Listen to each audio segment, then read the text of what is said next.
Hi guys एटा मो राति 4 उठिकी एटा गाधे पाधे सारे तापे जाए फास्ट खीरी करदे तापर मंडा पिठा तैयारी करवा आसत देखा।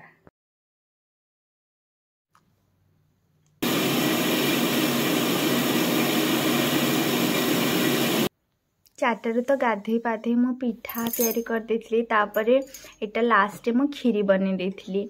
तो माँ ठारे मु एटा 10टा मंडा तैयारी कर देथिली आ माँ ठारे पिठारे मु गोटे माँ फेवराइट पिठा सेटा नड़िया कदली छेना देकी गुड़ देकी सेटा गोटे पिठा बने देथिली आ लास्ट रे खीरीटा करथिली। तो एबे खीरीटा भी बनी सारी तो खीरी भोग भी नेके माँ पाखरे रखीदेबा।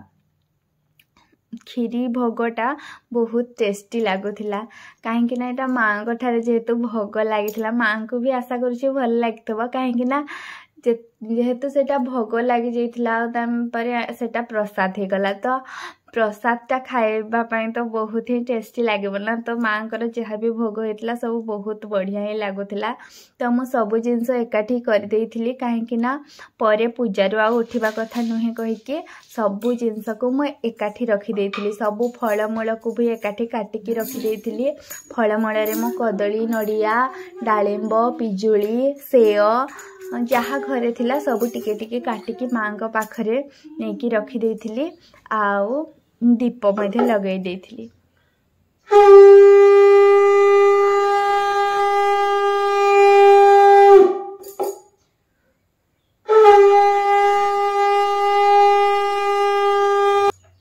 शंख फुकी सारिबा परे मो पूजा मु आरंभ करी।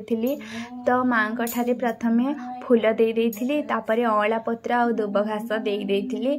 माँ ठारे गोटा फल मध्य रखी देथिली कदली घरे जहाँ थिला गोटा फल रखी देथिली माँ पाखरे आउ तापरे मो माँ पूजा कार्यक्रम आरंभ करी। माँ ठारे सबू धूप दीप सब आलती करी झुणा धूप आलती करी आ दशमुखी रे माँ ठारे आलती कर देथिली।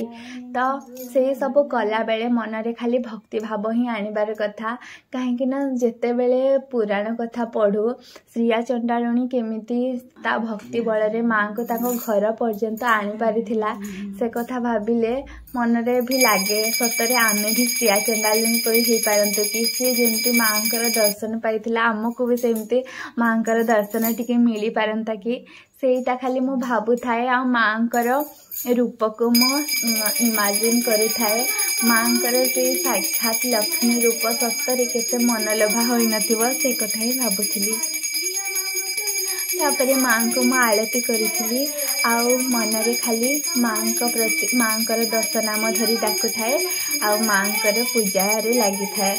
तो जिते बेले गुरुवार पूजा आसे सतरे बहुत एक्साइटेड लगे माँ पूजाटा सकाले उठिकी गाधे पाधे छुट्टी देकी माँ भोग तैयारी करिकी एति कला भितर माँ प्रति एते भक्ति आसी जाए सतरे माँ आसते कि तापरे मु बही पढ़ा कार्यक्रम आरंभ करी।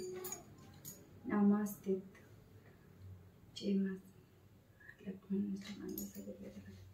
नमस्ते कमला मागो सागर दुलणी नमस्ते नमस्ते लक्ष्मी विष्णु का घराणी दया बड़े मागो से सजनर हुआई अचल चित जिड़ई कुबेर तरत रही जडी माग अन्न न मिलाई जेते अरजिले के भे पेट टपुरई तहर चरित मन देई जे सुनाई किया बाबा कति भाव सर्वदा सुनाई ताहार दरिद्रपण जाए दूर हई सर्वदा प्रसन्न ताकु हो महामाई एणु त चरणे माग शेष प्रणाम करुछि पूरा वारे मोर मनस्काम।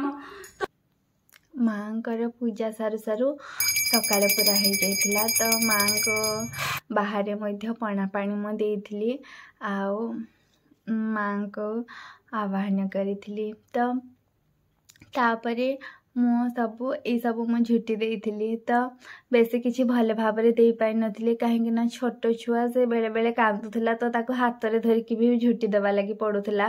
ତ ମୁଁ ଯେତିକି ପାରିଲି ମାଆଙ୍କ ପାଇଁ ଦେଇଥିଲି ଝୁଟି। ମାଆଙ୍କ ପଦ୍ମ ଫୁଲ ପସନ୍ଦ କହିକି ମଝିରେ ମଝିରେ ପଦ୍ମ ଫୁଲ ତାଙ୍କ ପାଦ ଚିହ୍ନ ଦେଇକି ଝୁଟି ଦେଇଥିଲି। ଯେତିକି ହେଲା ଗେଟ୍ରୁ ପୁରା ଠାକୁର ଘର ପର୍ଯ୍ୟନ୍ତ ଯାହା ହେଲା ଦେଇଥିଲି ଝୁଟି।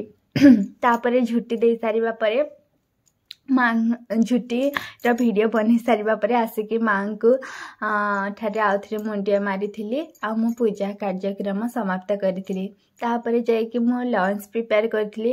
ଆଜି ହଜବେଣ୍ଡଙ୍କର ବ୍ୟାଙ୍କ ଥିଲା, ତ ଆଜି ସେ 9:30ରେ ଭାତ ଖାଇକି ଯିବେ କହିକି କହିଲେ। ତ ମୁଁ ସବୁ ଭାତ, ଡାଲମା, ଆଉ କୁନ୍ଦୁରି ଭଜା, ଝୁଣୁଗା ଭଜା, ଛୁଇଁ ଭଜା, ଫୁଲକୋବି ଆଳୁ ଭଜା ଏତିକି ରେଡ଼ି କରିଦେଇଥିଲି। ତାପରେ ଆଉ କ୍ଷୀରି ଯେଉଁ ଭୋଗ ଲଗେଇଥିଲି ସେଟାକୁ ବି ସେ ଖାଇବେ କହିଥିଲେ।